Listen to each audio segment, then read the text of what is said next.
Welcome back to the Deep Dive. It is Friday, January 30th, 2026.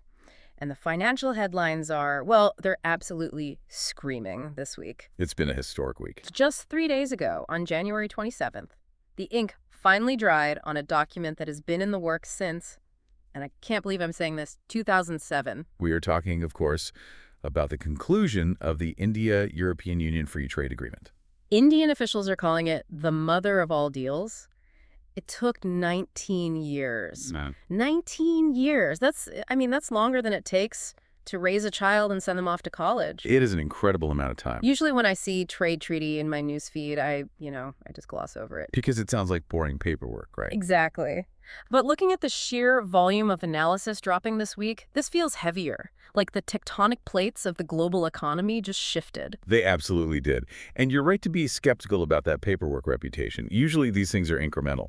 But this isn't just about tweaking tariffs. This deal fundamentally restructures how India interacts with the world's largest single market. A market of what, 450 million people? 450 million high-income consumers. This impacts the price of the shirt you're wearing, the car you might want to buy, and, crucially, the compliance hurdles for any Indian business wanting to go global. Okay, let's unpack this. We have the official text summaries, the sector reports, the timelines. Our mission is to cut through the hype. I want to know what was signed, who is popping champagne, who is panicking, and why, after 19 years of stalling, this suddenly crossed the finish line. And before we get into the winners and losers, I have to stop you on one really important detail. Go on. We need to be very clear about who we're talking about. This is the EU deal. Right, because we covered a European deal back in March 2024. Was that just the appetizer? In a way, yeah. That was the EFTA deal, the European Free Trade Association. Switzerland, Norway, Iceland. Liechtenstein. Right. A wealthy bloc, but small. What happened this week is the main event. This is the European Union, the 27-member juggernaut, Germany, France, Italy, Spain. The economic scale here is just. Yeah. It's exponentially larger. Got it. So we've graduated from the Swiss Alps to the entire continent. Let's start with that 19-year timeline. I mean, if this deal is so good for everyone, why did it sit on the shelf for nearly 2 decades? That just screams dysfunction to me. Dysfunction is one word for it. Mismatch of expectations is probably another. Negotiations started way back in 2007. The name then was BTIA, Broad-Based Trade and Investment Agreement. Right. They talked for 6 years, and then in 2013, the whole thing just collapsed. The EU walked away. Why? What was the deal breaker? Back then, it was an all-or-nothing approach. The EU wanted massive tariff cuts on wines and automobiles. And they were also, incredibly critical of India's labor standards and environmental record. And on the other side? India felt the EU was stonewalling on visas for Indian professionals, so neither side would blink. And for 8 years, basically silence. So what changed? Why the sudden kiss and makeup in 2021? 2 words. Global geopolitics. Specifically, the realization that the China plus one strategy wasn't just going to happen by magic. Post-pandemic, both Europe and India looked at their supply chains and realized they were dangerously overexposed to China. The famous de-risking strategy. Precisely. Yeah. But here's the nuance. Europe realized it couldn't just say it wanted to diversify. It had to actually build the infrastructure. They call it friendshoring. Moving supply chains to politically aligned democracies. Exactly. And that geopolitical urgency, it just overruled all the bureaucratic nitpicking. They realized if they didn't lock India in now, they might lose that strategic window. So the fear of supply chain collapse was the ultimate motivator. But they didn't just sign the old 2013 deal, did they? They must have changed the structure. They got smarter. They realized the all-or-nothing approach was a trap. So they split the negotiations into 3 separate tracks. Okay. A trade deal, the FTA, which is what we saw conclude this week, a separate investment protection agreement, or IPA, and a third track just for geographical indications. So divide and conquer. It allowed them to close the trade deal, the actual movement of goods, without getting bogged down in the absolute nightmare of international investment courts, which is what the IPA covers. Okay, that explains the how. Let's get to the what. The bottom line. If I'm an Indian business owner, is this actually good for me, or am I about to get crushed by German efficiency? Well, the structure itself is what's known as a negative list approach. Yeah. Meaning everything is open for duty-free trade unless it is specifically listed as an exception. It's a very aggressive opening. And for India, what are the biggest immediate wins? It's in what we call the labor-intensive sectors. Give me the big one. Textiles and apparel. This is the game changer. We've heard about textile boosts before. Is this real or just, optimistic projections? No, this is real because of the math. Until this week, if you made a shirt in Tirapur and tried to sell it in France, you faced a roughly 12% import duty. Okay. Meanwhile, a factory in Bangladesh, because of their least developed country status, paid 0%. So we were spotting the competition at a 12% head start. And in the world of fast fashion, your H&M, Zara, Mango margins are razor thin. That 12% tax effectively priced Indian goods right out of the high-volume market. We weren't losing on quality, we were losing on tax math. And this deal wipes that 12% to zero? Immediately. Immediately. Mm. Industry analysts are predicting exports to the EU could double from the current, $7 billion range? And you have to remember, textile jobs are factory jobs.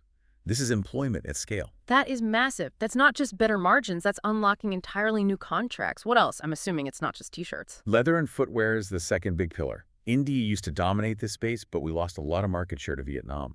And the EU is a big market for leather. $100 billion leather market. Sure. Indian goods face duties up to 17%. Now, 0. This is a lifeline for the clusters in Agra and Kanpur. And I saw gems and jewelry on the list, too. Correct. Duty-free access. It's about salvaging ground lost in some of the other Western markets. And interestingly, marine products, shrimp and prawns. Wow. The tariffs there were anywhere from 6% to 20%. Those are all gone. So, shirts, shoes, diamonds, and shrimp. It sounds like a very good day for Indian exports, but let's flip the coin. The EU isn't doing this for free. They are tough negotiators. They are. So what did they get? Usually when the West wants market access, it means they want to sell expensive things to rich Indians. You've hit the nail on the head. The EU's strategy is explicitly premiumization. They know they can't compete on price with domestic Indian goods in the mass market. They want the top 10% of the Indian pyramid. Which is still, 140 million people? That's bigger than the population of France and Germany combined. Exactly. And the main battleground for that was alcohol. Ah, the Scotch and wine debate. This has been a headline for years. It has. Before this deal, if you imported a bottle of Scotch or a nice Bordeaux, India slapped a 150% tariff on it. It made imported liquor just astronomically expensive. So is that dropping to zero? Is Glenfiddich going to cost the same as a local brand? No, and this is where the negotiation got very clever. The tariff isn't going to zero. It's being slashed to about 20–40%. Yeah. But, and this is the key, over a phased period of 5 years. Why the phase out? Why not just rip the Band-Aid off? Because of the Indian single malt revolution. You've got brands like Amrut, Indri, Rampur winning global awards now. Right. The government realized they have this nascent world-class industry. If they flooded the market with cheap Scotch tomorrow, they might kill these local champions in the crib. The 5-year window is essentially a grace period. It's saying scale up, build your brand loyalty because the competition is coming. That makes sense. Adapt or die, but we'll give you 5 years to prepare. Now, the other big consumer dream, cars. Everyone I know is asking, can I buy a BMW for the price of a Honda City? I hate to be the bearer of bad news, but no, No. you cannot. You're dashing my hopes. The high-end strategy applies here too. The tariff reduction, and it is a big drop from over 100% down to the 10–30% range, it only applies to luxury vehicles. How do they define luxury? What's the cutoff? The threshold is priced above roughly 25 lakh rupees, or about 35,000 euros. And there's a strict quota. Europe can only send a fixed number of these cars per year at that lower rate. So it's not a floodgate, it's a trickle. Exactly. It prevents the market from being swamped. But for the upper middle class, yes, that Audi or that Mercedes, it becomes significantly more attainable. But they stayed well away from the mass market. Which brings me to the red lines. Because if they stayed away from the mass market, that means India said no. So who did we protect? The hardest line, the one India absolutely refused to cross, was dairy. This was the deal breaker back in 2013, wasn't it? It was. The EU is a dairy superpower. They have massive subsidies, and they wanted to sell cheese, butter, milk powder in India. But India's dairy sector, it's not corporate, it's cooperative. It's a mool, mother dairy. And millions of small farmers with 2 or 3 buffaloes. If you open that sector to subsidize European milk, you could wipe out rural livelihoods overnight. So what was the result? India completely excluded dairy. No duty cuts. It was non-negotiable. They also excluded staple agriculture, wheat, rice, sugar. The minimum support price system is just too politically sensitive to touch. And mass market cars. Also protected. The tariffs remain high on small hatchbacks and budget sedans. The government is protecting Maruti Suzuki, Tata Motors, and Hyundai's huge manufacturing base in India. Yeah. They basically said, you can have the luxury segment, but the daily commute belongs to Make in India. It seems like a very pragmatic, very targeted trade-off. We kept the walls up where we really needed to. Now, what about something that isn't a physical good? Services. The joke is always that India trades IT support for German cars. Did we get better access for our people? We got a modern framework, but again, we need to temper expectations. We're talking about Mode 4 access. Mode 4, that sounds like a sci-fi clearance level. It's just trade jargon for movement of natural persons. And crucially, this is not immigration. It's not a permanent work visa.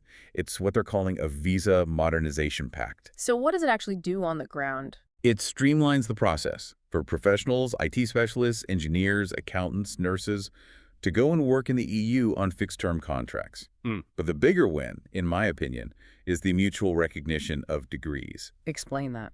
Right now, if you are, say, a chartered accountant or an architect in Mumbai, and you try to work in Berlin, your degree might not be recognized. You might have to take extra exams or even start over. This deal sets up a framework to recognize those Indian qualifications as valid in Europe. That is huge for high-skilled labor. It treats Indian professionals as equals, not just as cheap outsourced labor. Exactly. It moves the entire relationship up the value chain. Okay, up to this point, this all sounds like a pretty clear win-win, but I know better. There is always a catch. I was reading through the Non-Tariff Barriers section of the report, and this is where I started to get nervous. It feels like we are trading tariffs for compliance nightmares. You have found the sting in the tail. This is the section that should be keeping Indian CEOs awake at night. The tariffs are going to zero, yes, but the entry criteria are skyrocketing. We're talking about the green regulations. We are. The EU has introduced two massive hurdles, CBAM and EUDR. Let's take them one by one. CBAM. That's the Carbon Border Adjustment Mechanism. Correct. You should think of it as a green tax. The EU is basically saying we tax our own companies for carbon emissions. If you want to sell steel or aluminum here and your factory is dirty, you have to pay the difference at our border. But wait, isn't that just protectionism in a green trench coat? I mean, if Indian steel is cheaper because we have lower costs, the EU is just slapping a tax on it to make it expensive again. That is exactly the argument India made for years. They called it discriminatory. But the EU wouldn't budge. This is their climate flagship policy. So the compromise was the tax stays. So Indian steel exporters just have to pay it. Yes. The win, if you can call it that, is that the EU agreed to a technical support mechanism. They will help Indian mills upgrade technology to lower their emissions, which in turn lowers the tax, but they do not get an exemption. So clean up or pay up. And the second one? EUDR, the Deforestation Regulation. This one is really tricky. If you want to export coffee, rubber, wood, or soy to Europe, you now have to prove that your land was not deforested after the year 2020. And prove it how? With a signed affidavit? No, with satellite data. Hold on. You're telling me a coffee farmer in Korg needs to provide satellite coordinates to a bureaucrat in Brussels? That is literally the requirement. Every single batch needs digital traceability. For a big corporation, that's a headache. For a small farmer or a cooperative, that is a massive technological barrier. That's the real danger, isn't it? The tariff might be 0%, but if the compliance cost is 5% or 10%, or if you just can't do the paperwork, you're locked out anyway. That is the new reality. The to-do list for Indian exporters is scary. They have about 12 to 18 months to set up carbon accounting and digital traceability. The market is open, but only if you have the data to back it up. So the days of shipping it and forgetting it are over. You need a full-blown compliance department now. Or you need to hire one. Okay, final segment. The roadmap. We've signed the deal. The photos have been taken. Yeah. When does this actually go live? Can I expect these changes tomorrow? Definitely not. We are now entering what's called the legal scrubbing phase. Which sounds incredibly tedious. It is, but it's essential. Lawyers go through every single line of the text to close loopholes. And you have to remember, the EU has 24 official languages. This 1,000-page document has to be translated into Polish, Greek, French, German. That alone takes until at least July of 2026. And then it has to be ratified. Right. India's process is fast. It just needs cabinet approval. But the EU needs the entire European Parliament to vote on it. Is there a risk there? We've seen the European Parliament block deals before over human rights issues or labor concerns. There is always a risk. The left and green parties in Europe might raise objections about India's labor standards or agricultural practices. However, because that geopolitical angle we discussed, the need to counter China, the main centrist parties are backing this. It is expected to pass. So what's your best guess on the timeline? Signing, probably in September or October 2026. Entry into force, meaning the tariffs actually drop in the first quarter of 2027. So roughly a year from now. A year to get ready. A year to get ready. And that's just for the trade deal. That investment protection agreement, the IPA, that's on a totally different track. It needs approval from every single EU member state parliament. That could take 5 years. But the trade in goods will happen next year. So let's wrap this up. After 19 long years, we have a deal. We traded cheap shirts for cheaper luxury cars.